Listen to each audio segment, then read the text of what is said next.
आज की नशिस्त का एक और सवाल कि क्या खस्सी जानवर की कुर्बानी जायज़ है? तो बिल्कुल आका करीम अलैहिस्सलातु वत्तस्लीम की सुन्नत मुबारका है। आका करीम अलैहिस्सलातु वत्तस्लीम खस्सी जानवर पसंद फरमाया करते थे। ये कोई ऐब नहीं है।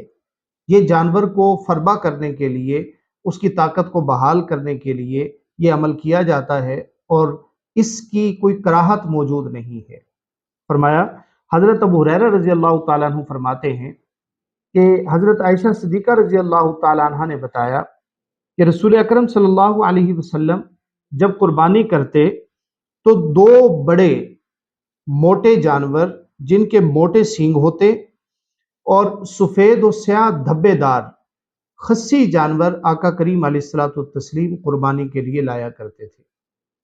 तो आका करीम अलैहिस्सलातु वत्तस्लीम की पसंद से भी पता लगा कि वो खस्सी जानवर को पसंद फरमाया करते थे। तो ये कोई ऐब नहीं है, खस्सी जानवर की कुर्बानी जायज़ है।